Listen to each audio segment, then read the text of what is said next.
जिज्ञासु मित्रों, बहुत बहुत अभिनंदन है आप सभी का दिव्य सृजन में। प्रत्येक दिवस की भांति आज भी हम यहाँ पर लाइव चर्चा का कार्यक्रम शुरू कर रहे हैं और आज का विषय है प्रत्याहार रहस्य। तो प्रत्याहार रहस्य पर हम आज का डिस्कशन करेंगे कि प्रत्याहार रहस्य क्या है। तो प्रत्याहार रहस्य, प्रत्याहार पांचवा अंग है अष्टांग योग का, यम नियम आसन प्राणायाम प्रत्याहार। लेकिन यह प्रत्याहार रहस्य क्या है, आज हम इसको समझने का प्रयास करेंगे। तो कल हमने आसन प्राणायाम पर चर्चा की, तो प्राणायाम के बाद ही प्रत्याहार आता है। तो एक बार हम फिर से देखते हैं कि महर्षि पतंजलि ने प्राणायाम के विषय में क्या कहा है। तो महर्षि पतंजलि पातंजल योग दर्शन, पातंजल योग सूत्र, उसमें प्राणायाम के विषय में वो कहते हैं कि श्वासों प्रश्वासों गतिर्विच्छेद। ठीक है, इस तरह से सूत्र आता है कि तस्मिन् सति श्वास प्रश्वासोर गतिर्विच्छेद प्राणायाम।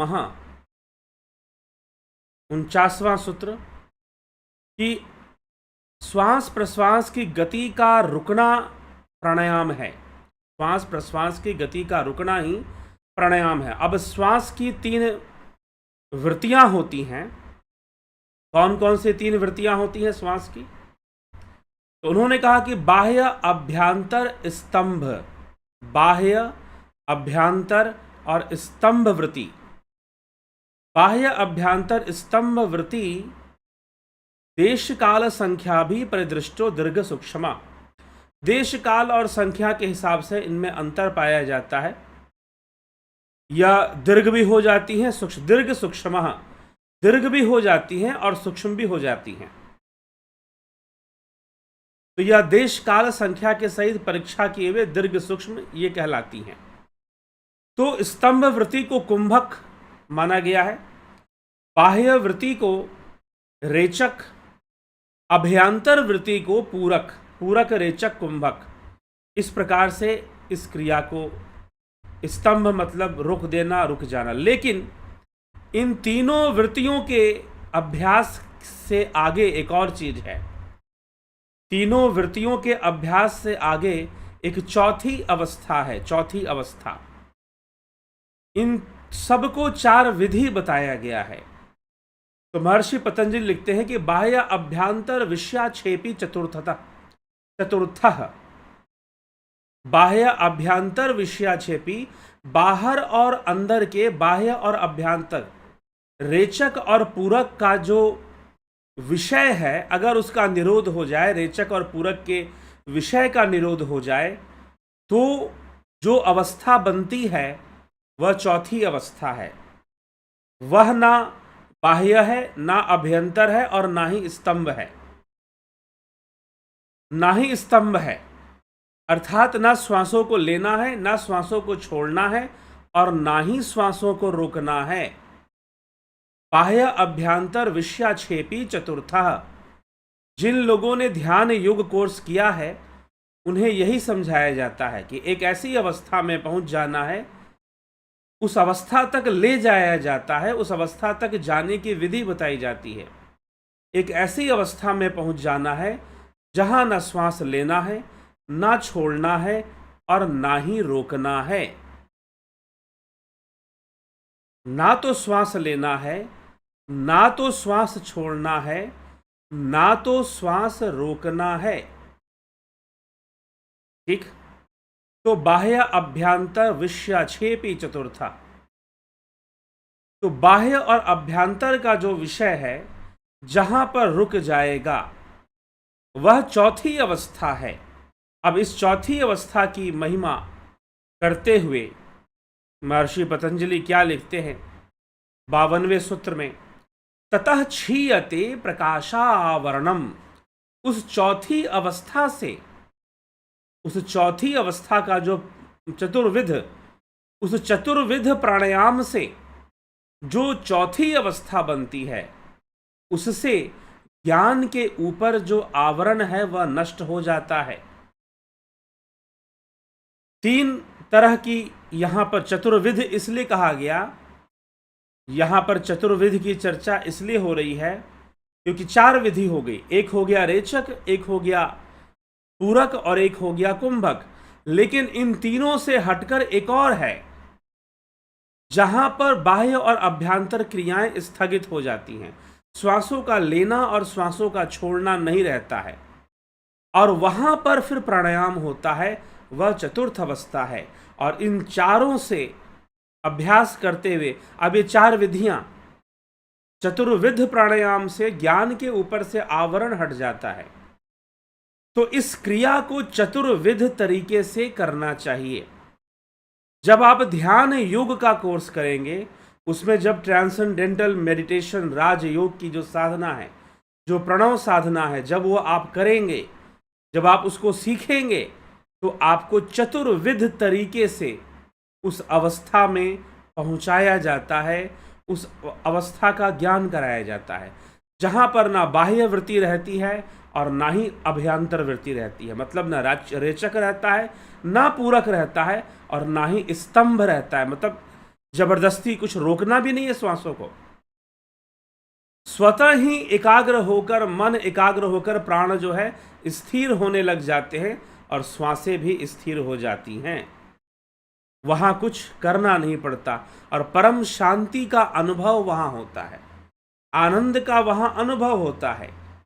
इसीलिए यहां पर इस तरह की चर्चा यहां पर योग सूत्र में हमें प्राप्त हो रही है। तो ऐसी अवस्था है जहां पर ना लेना है ना छोड़ना है, अपने आप ही, और वहां पर नाद प्रकट होता है, वहां पर ज्ञान का प्रकाश प्रकट होता है और ज्ञान के ऊपर जो आवरण है वो नष्ट होता है। क्योंकि मन और प्राण मिलकर ही इस श्वासों को भी स्पंदित रखते हैं। इसीलिए जब इनका अनावरण होगा तो ज्ञान भी प्राप्त होगा और जो भी आवरण है वो अनावृत हो जाएगा। फिर जो भी आवरण है उनका अनावरण हो जाएगा, वो अनावृत हो जाएगा और आपको सत्य का ज्ञान उस समय अनुभव होगा। तो ये स्टेप्स हैं।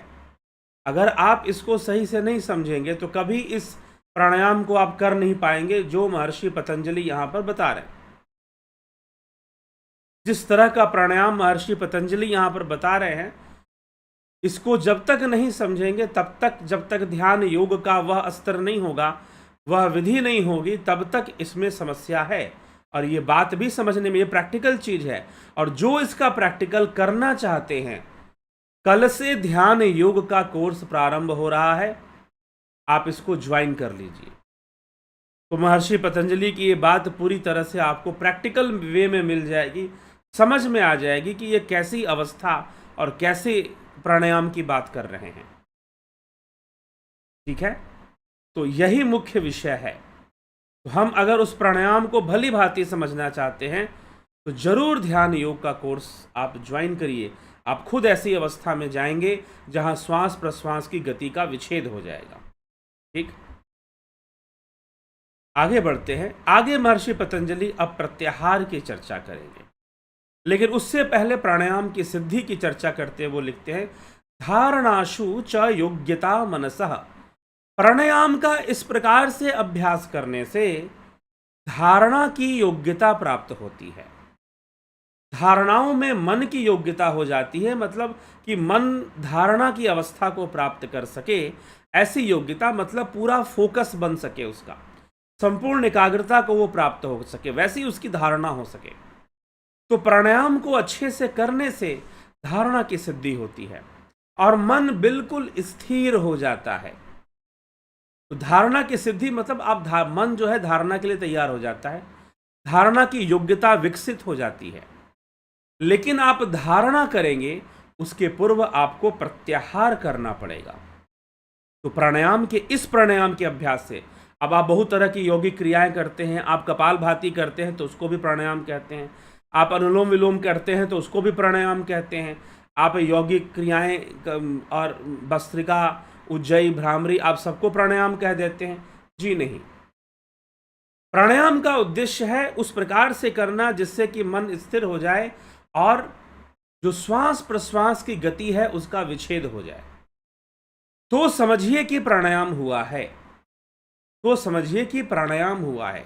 तो धारणासु च योग्यता मनसः, और प्राणायाम से धारणाओं में मन की योग्यता हो जाती है। प्राणायाम से धारणाओं में मन की योग्यता हो जाती है, तो धारणा के लिए मन तैयार हो जाता है। लेकिन अब प्रत्याहार, स्वविषया संप्रयोगे चित्त स्वरूपानुकार इवेन्द्रियाणाम प्रत्याहार, इंद्रियों को अपने अपने विषयों को त्याग कर चित्त के स्वरूप के अनुकूल होना। इंद्रियों के अपने अपने विषय हैं। कौन कौन से विषय हैं जी?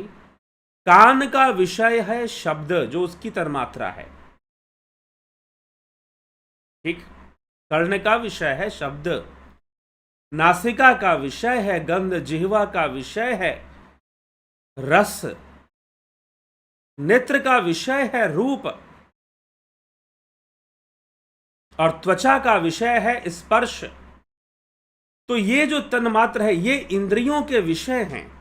इनके विषयों को त्याग कर स्वरूप के अनुकूल होना, इंद्रियों का अपने चित्त के स्वरूप के अनुकूल होना। चित्त तो चैतन्यमयी है, तो जो इंद्रियों के विषय हैं, जो उनकी तन्मात्राएं हैं, उनसे हटकर स्वरूप के अनुकूल होना, यह प्रत्याहार कहलाता है। यह प्रत्याहार कहलाता है। स्वरूप बन जाना नहीं, स्वरूप के अनुकूल, कि मतलब आप स्वरूप दर्शन, स्वरूप प्राप्ति के लिए आप इंद्रियों को आगे बढ़ना चाहिए और इंद्रियों को तन्मात्राओं से, अपने विषयों से संबंध तोड़ देना चाहिए। यह मात्र ध्यान से ही तो संभव है, और कैसे भी संभव नहीं तो इंद्रियां सर्वदा ही विषयों का ग्रहण करती ही रहती हैं।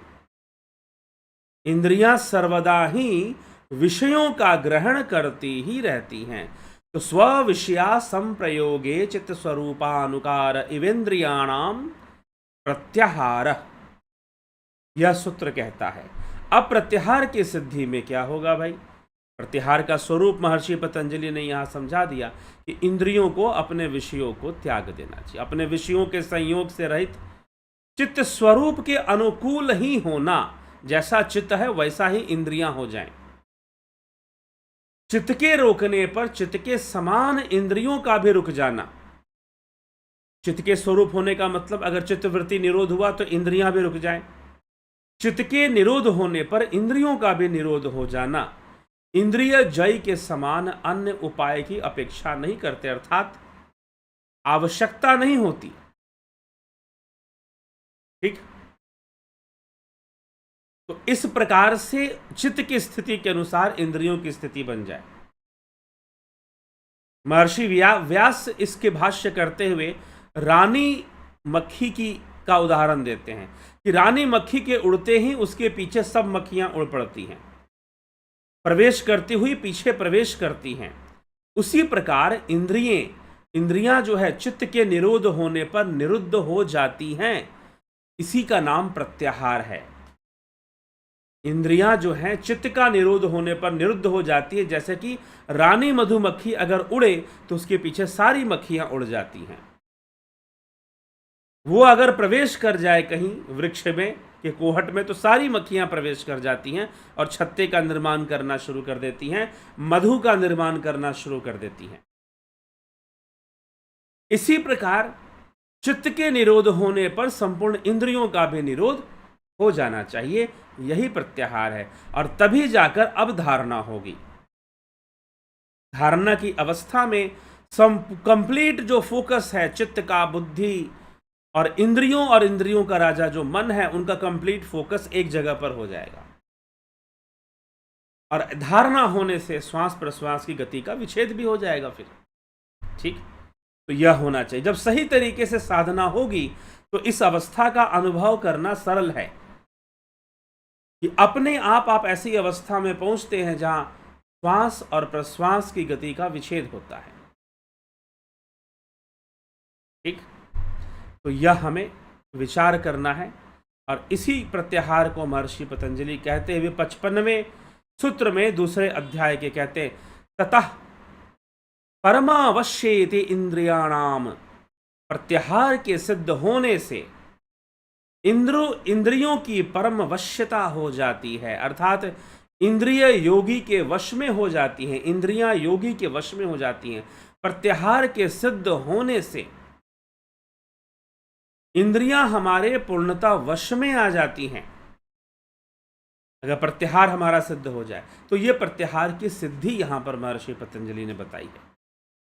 तो प्रत्याहार का स्वरूप पहले हमें समझना है कि प्रत्याहार का स्वरूप जहां पर इंद्रियां विषय रूप ना होकर चित्त रूप हो जाएंगी,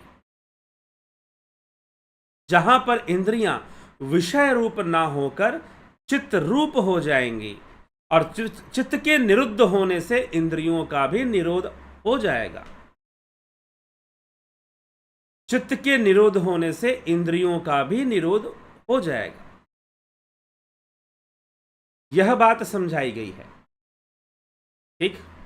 और फिर ऐसा अभ्यास होने से धारणा के लिए धारणा हो जाना अपने आप ही संभव हो जाता है। फिर तो महर्षि पतंजलि इस 55वें सूत्र में, 55th सूत्रा ऑफ पातंजलि योग फिलॉसफी, योग दर्शन,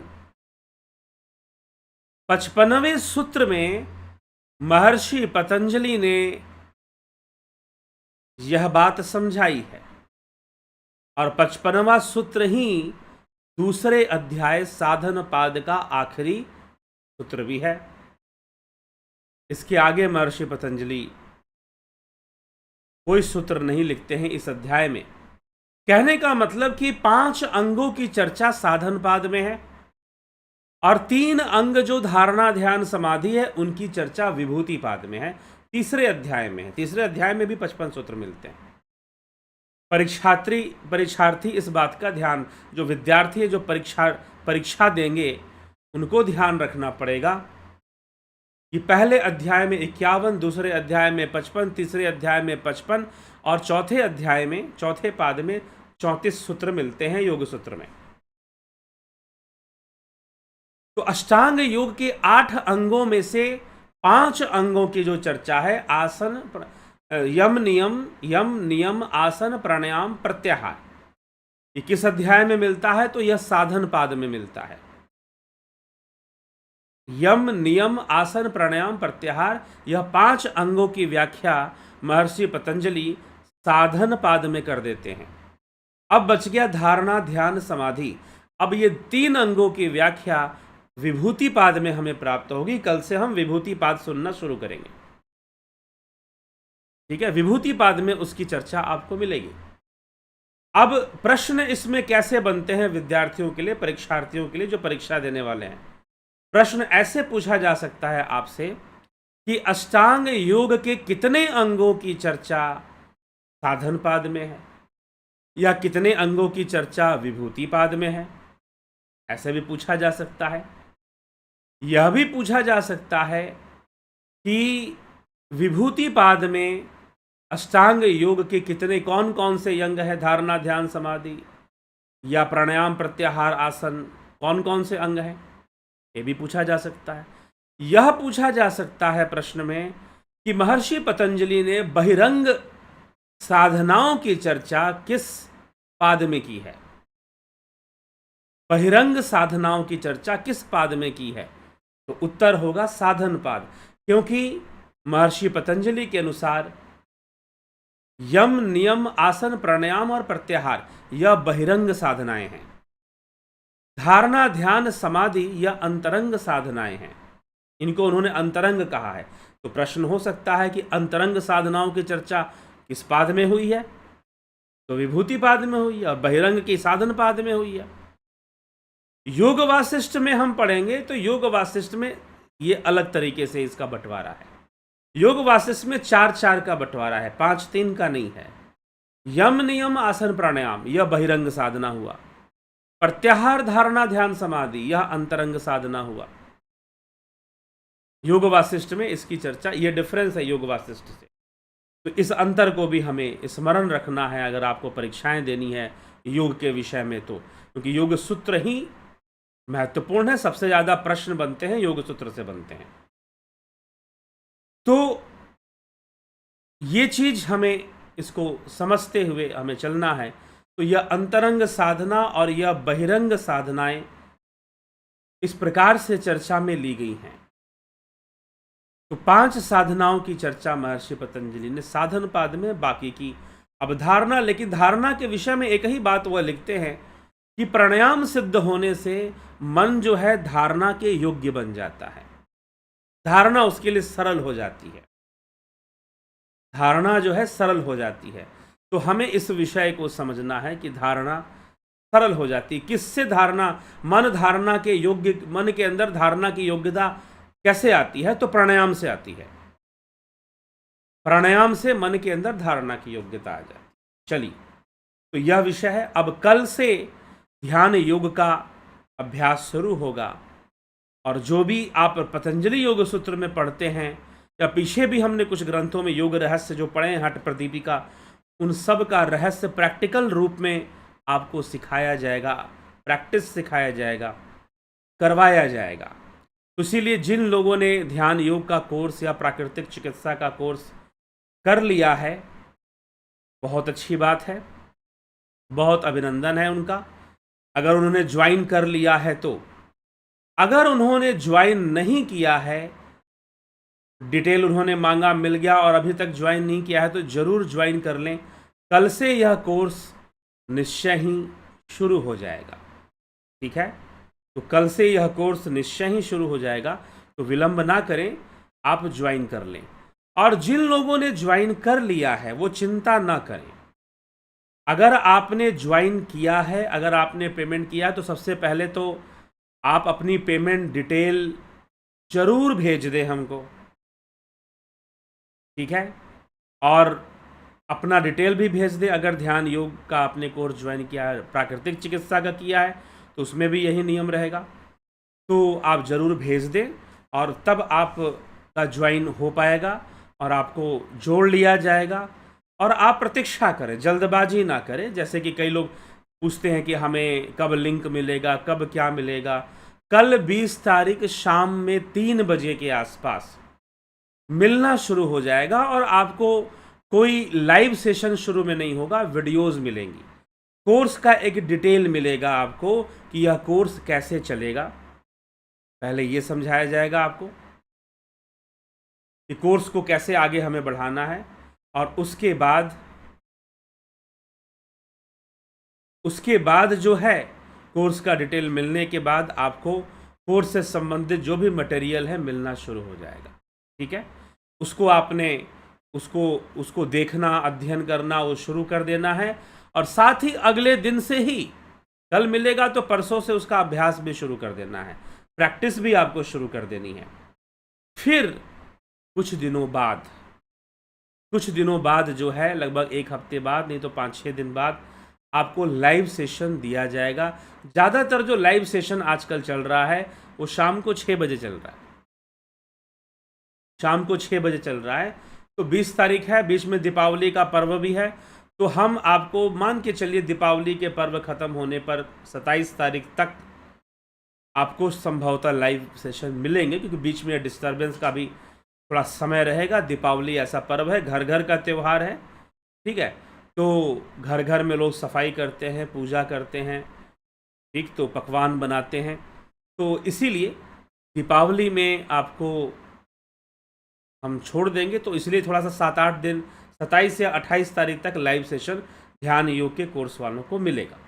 ठीक है, इसी प्रकार से प्राकृतिक चिकित्सा भी शुरू हो जाएगा। इसीलिए आप परेशान मत होइए, शाम को 3 बजे तक, कल 3 बजे तक जरूर इंतज़ार करिए, आपको डिटेल सारे मिलने शुरू हो जाएंगे। उसके पहले ही शुरू हो जाता है, लेकिन 3 बजे तक आपको ना मिले तो आप मैसेज करके पूछिए कि यह कोर्स कब शुरू होगा और कैसे शुरू होगा। ठीक है, व्हाट्सएप मैसेज पर ही आपको सारे डिटेल मिलने शुरू हो जाएंगे, लेकिन व्हाट्सएप मैसेज पर अपना डिटेल भेजना भी ज़रूरी है।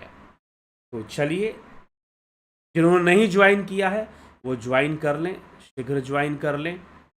अगले महीने हो सकता है यह कोर्स शायद ना हो, ऐसा नहीं है कि नहीं होगा, कोशिश तो हमारी पूरी रहेगी कि कोर्स हो ही, लेकिन फिर भी शायद कुछ व्यवधान लगे तो शायद ना हो। ठीक है, तो यह आप समझ के चलिए, और अगर अभी तक ज्वाइन नहीं किए हैं तो शीघ्र ही ज्वाइन कर लीजिए। ठीक है, चलिए आगे बढ़ते हैं और देखते हैं आपके कमेंट्स, लोगों ने क्या क्या कमेंट्स किए हैं, लोगों ने क्या क्या कहा है, उसको भी देख लें।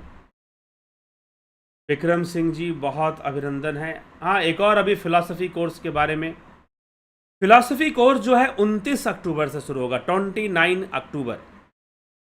ये पर्व त्योहारों का सीजन थोड़ा सा निकल जाएगा, तो 29 अक्टूबर से हम फिलॉसफी का कोर्स शुरू करेंगे। और फिलॉसफी के कोर्स में ज़्यादातर जो मैटर है वो सुनने के लिए है, सुनने के लिए है और समझने के लिए है। कुछ चीज़ों को तो सुनकर ही आपको आनंद आएगा, और कुछ चीज़ें आप नोट डाउन करना चाहते हो तो नोट भी कर सकते हैं। यदि आप कुछ तैयारियां करते हैं या अपने स्मरण के लिए आप याद रखना चाहते हैं कि मुझे ये बात याद रहे। इस दार्शनिक ने ऐसी बात कही थी, क्योंकि फिलोसोफर्स की चर्चा होगी, वेस्टर्न और इंडियन फिलॉसफी दोनों चलेगी इसमें। तो जो है आप 29 तारीख से अब ये कोर्स हम शुरू करेंगे, तो ज्वाइन करने का लंबा समय है। जो लोग कंफर्टेबली मार्स मेंबरशिप ज्वाइन कर पा रहे हैं कर लें, और 2 महीने तक अपने मेंबरशिप को कंटिन्यू आपने रखना पड़ेगा, ये भी ध्यान रखिए। ये कोर्स थोड़ा लंबा भी चल सकता है, क्योंकि अभी भी इसकी वीडियोस रिकॉर्ड पूरी नहीं हुई है, थोड़ी बहुत हुई हैं। जैसे जैसे कोर्स आगे बढ़ेगा इसकी वीडियोस भी रिकॉर्ड होते हुए आगे बढ़ेंगी। ठीक है, तो इसीलिए आपने जो है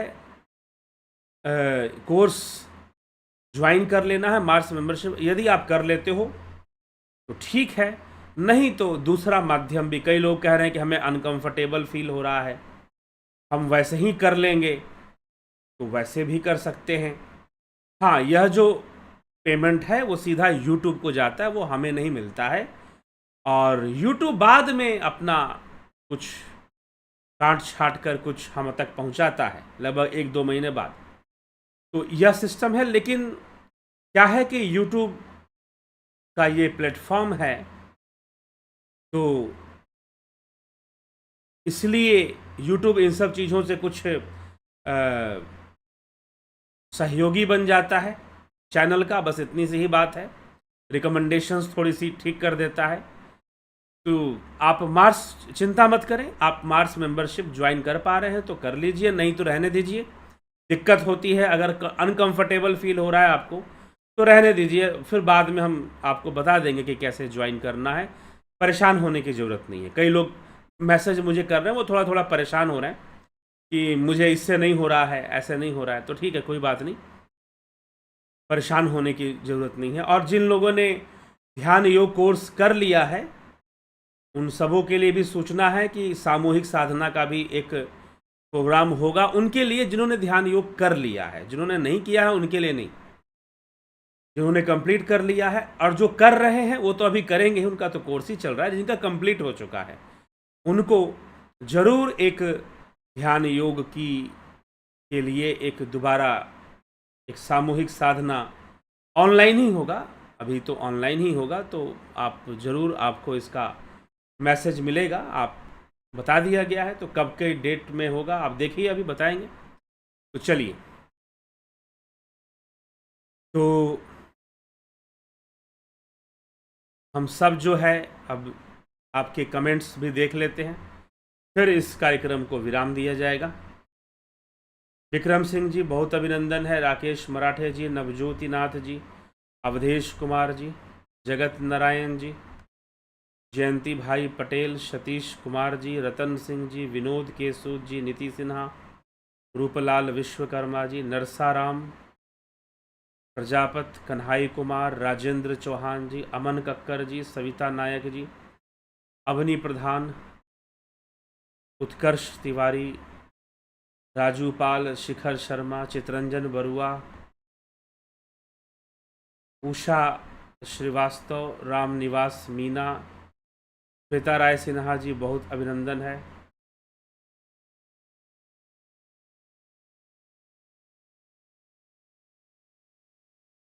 प्रकृति जड़ बट क्रियाशील, पुरुष चेतन बट, हाँ, ये अपने मूल स्वरूप में प्रकृति जड़ है और मूल स्वरूप में पुरुष चेतन होकर निष्क्रिय है। लेकिन जहां पर दोनों का योग है, जड़ चेतन का, वहां पर प्रकृति हमेशा क्रियाशील है, क्योंकि कर्म का आधार प्रकृति है, प्रकृति ही कर्म करवाती है। यही भगवान कृष्ण कह रहे हैं। आप जड़ शब्द से कंफ्यूज मत होजिए, क्योंकि जड़ का भी अनर्थ हो चुका है। अनर्थ मतलब कि ओरिजिनल मीनिंग से हम अलग मीनिंग लगा लेते हैं। तो जड़ का मतलब हम समझते हैं कोई चीज जैसे कि स्टैटिक है, वो मोशन में नहीं है, स्टैटिक है, बिल्कुल हिलती डुलती नहीं है, तो हम ये उसको जड़ कह देते हैं। जी नहीं, ठीक ना, जी नहीं, ये जड़ नहीं है। अगर हम वृक्ष का जड़ है तो आप वृक्ष का जड़ देखो तो अंदर ही अंदर फैलता रहता है, क्रियाशीलता उसमें दिखाई देती है, ठीक। तो इसीलिए जड़ का मतलब ये नहीं कि उसमें कोई क्रिया नहीं होगी, लेकिन जो भी क्रिया है वो सब एक भ्रम मात्र ही है। जड़ स्वयं ही भ्रम मात्र है।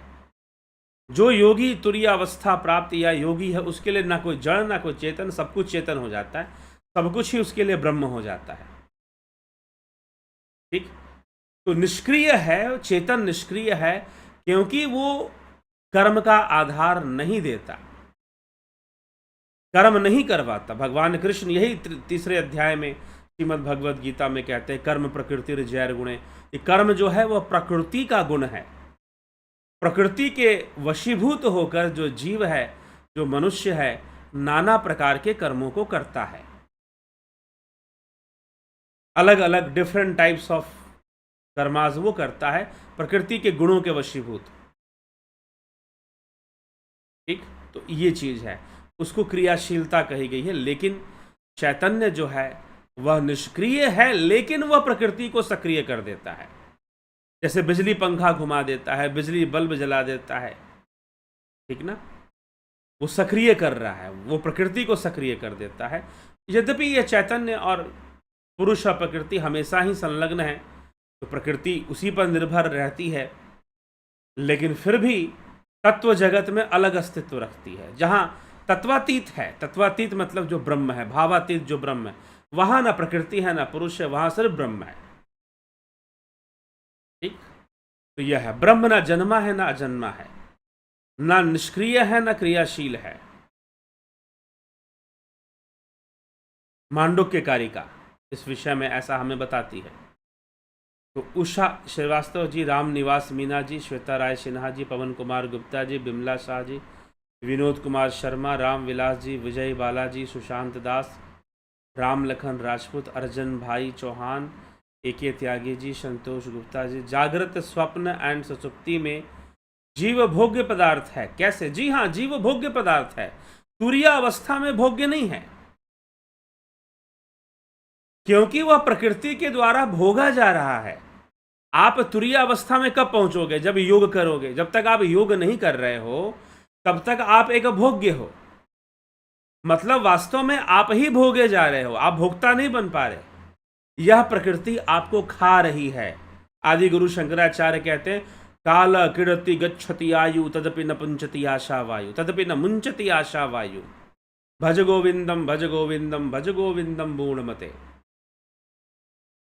काल देवता का तांडव नृत्य है यह जीवन। काल देवता जो है आपकी आयु का भक्षण कर रहा है।